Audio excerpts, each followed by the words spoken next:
our YouTube channel Islam and Philosophy Official. Subscribe the channel and press bell icon. Thanks. دوستو، اس series میں ہم 7 عجوبوں کے متعلق تفصیل سے ایک ویڈیو میں آپ کو بتائیں گے۔ ہم سب سے پہلے التمیرا کے غار کے متعلق پڑھیں گے۔ دوستو، اسپین یورپ کا ایک ملک ہے۔ کسی زمانے میں وہاں عربوں کی حکومت تھی۔ انہوں نے وہاں بہت سی خوبصورت مسجدیں، محل اور قلعے بنوائے تھے۔ چنانچہ اسپین کے بعض شہروں کے نام اب تک عربی میں ہیں۔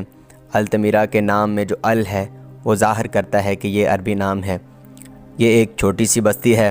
تقریباً 1 صدی پہلے وہاں ایک آدمی رہتا تھا جس کا نام ساؤتولا تھا۔ اس کے ہاں ایک ماریا نامی 6-7 سال کی لڑکی تھی۔ انہوں نے ایک کتا بھی پال رکھا تھا۔ ایک دن اتفاق سے یہی کتا ایک لومڑی کا پیچھا کرتے کرتے ایک گڑھے میں پھنس گیا۔ جب کتے کو نکالنے کی تمام تدبیریں ناکام ہو گئیں تو ساؤتولا نے اس گڑھے کی کھدائی کرنا شروع کر دی۔ حیران کن طور پر اس پر یہ انکشاف ہوا کہ یہ گڑھا ایک گہرے غار کا دہانہ تھا۔ جب اس نے غار کے دہانے کو دیکھا تو اس نے سوچا کیوں نہ میں بھی اپنی قسمت آزماؤں، ہو سکتا ہے کہ اس غار سے کوئی خاص شے برآمد ہو جائے۔ چنانچہ ساؤتولا کو جب بھی فرصت ملتی وہ وقتاً فوقتاً اس غار کی کھدائی کرتا رہتا۔ ایک دن اس کی بیٹی ماریا بھی غار کی کھدائی والی جگہ پر چلی گئی۔ ساؤتولا نے اسے ایک طرف بٹھا کر غار کی کھدائی شروع کر دی۔ اچانک ساؤتولا ماریا کی چیختی ہوئی آواز سن کر چونک پڑا۔ وہ بیل بیل کہتی ہوئی شور مچا رہی تھی۔ وہ ماریا کی طرف لپکا۔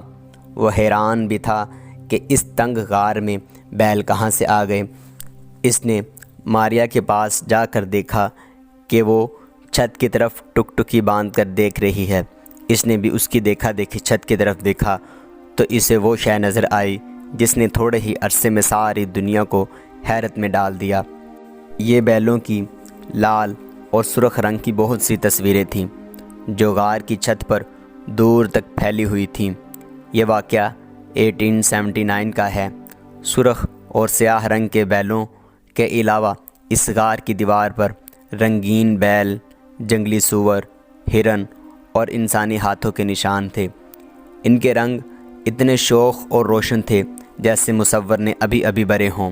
ساؤتولا نے اپنی اس دریافت کا اخباروں میں اعلان کیا مگر کسی نے اس پر توجہ نہ دی۔ لوگ سمجھے کہ یہ کوئی ٹھگ ہے جو چٹانوں پر خود ہی الٹی سیدھی لکیریں کھینچ کر نام کمانا چاہتا ہے۔ چنانچہ ساؤتولا مایوس ہو کر چپ بیٹھ گیا۔ ساؤتولا کی دریافت کے 23 سال بعد ماہروں کا ایک گروہ اس غار میں داخل ہوا جس کا نگرانی ایبے بروشیل کر رہا تھا۔ غار میں نمی تھی جس کی وجہ سے تصویروں کا رنگ گیلا ہو رہا تھا جنہیں دیکھنا بہت مشکل تھا۔ چنانچہ بروشیل نے روزانہ 8 گھنٹے پیٹھ کے بل لیٹ کر ان تصویروں کی نقل کی۔ اس نے ان تصویروں کی ایک کتاب مرتب کی مگر اسے کوئی چھاپنے کو تیار نہیں تھا۔ آخر 6 برس بعد 1908 میں اس نے خود ہی یہ کتاب چھاپی جس کو پڑھ کر پوری دنیا برقعِ حیرت میں مبتلا ہو گئی۔ التمیرا کے غار میں 170 کے قریب جانوروں کی تصویریں صحیح حالت میں موجود ہیں۔ غار کے سب سے کھلے حصے میں جہاں چھت 5 یا 4 فٹ اونچی ہے وہاں چھت پر 15 گز لمبا ایک منظر دکھایا گیا ہے۔ یہ ایک ہرن اور 20 بھینسوں کے درمیان جنگ کا منظر ہے۔ صرف 2 گھوڑے اور 2 سور ہرن کے حامی ہیں اور ہرن فتح حاصل کر چکا ہے۔ یہ تصویر پتھر کے زمانے کی مصوری کا ایک عظیم شاہکار ہے۔ جب غار کا سب سے کھلا حصہ 4-5 فٹ بلند ہو تو ظاہر ہے کہ باقی حصے بہت تنگ ہوں گے۔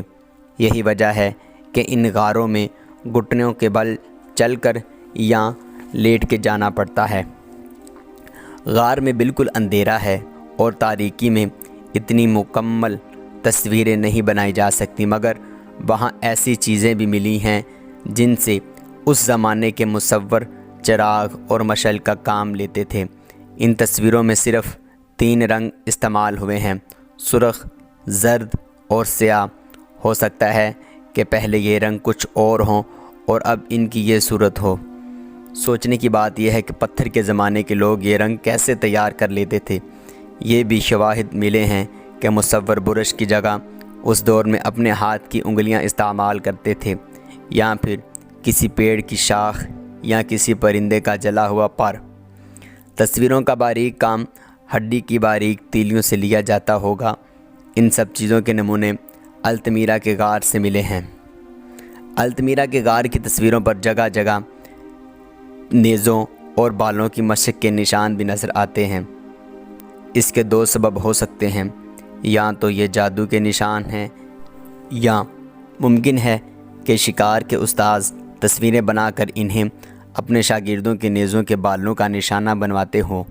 ایک تو اس لیے کہ اس زمانے میں ان انسانوں کی خوراک انہی جانوروں کا گوشت تھا، اور دوسرا اس لیے کہ جانور نہایت خونخوار تھے، اور جب تک لوگ نیزہ مارنے کی مشق کر کے اس فن میں مہارت حاصل نہیں کر لیتے تھے، جانوروں پر حملہ نہیں کیا جا سکتا تھا۔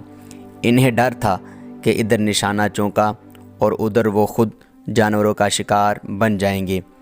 یہ بھی ہو سکتا ہے کہ یہ تصویریں فقط جی بہلاوا ہوں اور غاروں میں بیکار پڑے انہیں یہی شغل سوجتا ہو کہ لاؤ تصویریں بنائیں۔ لیکن اگر صرف یہی بات ہوتی تو یہ تصویریں اتنی مکمل اور خوبصورت نہ ہوتیں۔ حقیقت تو یہ ہے کہ انسان کو ہمیشہ سے ہی خوبصورتی سے پیار رہا ہے۔ تصویریں پتھر کے زمانے کے انسانوں سے اس پیار اور لگن کی تصویریں ہیں جو انہیں خوبصورتی سے تھا۔ ماہرین کا یہ خیال ہے کہ التمیرا کے غار میں موجود یہ تصویریں آج سے 20,000 سے لے کر 40,000 سال تک پرانی ہیں۔ ان کی خوبصورتی لفظوں میں بیان نہیں کی جا سکتی، یہ صرف دیکھنے اور محسوس کرنے سے تعلق رکھتی ہے۔ انہیں دیکھ کر انسان یہ سوچتا ہے کہ اگرچہ قدیم انسان وحشی مشہور تھے، مگر ہم اسے صرف اپنے زمانے کی روشنی میں وحشی کہتے ہیں، ورنہ التمیرا کے غار کی چھت گواہ ہے کہ فن اس وحشی انسان کے پاس بھی تھا، اور جس انسان کے پاس فن ہوتا ہے وہ وحشی نہیں رہتا، اس لیے کہ فن کو وحشت نہیں بلکہ محبت اور نرم دلی پیدا کرتی ہے۔ دوستو، اسی طرح ہم اس سیریز کی دوسری ویڈیو کے ساتھ آپ سے ملاقات کریں گے۔ السلام علیکم ورحمۃ اللہ۔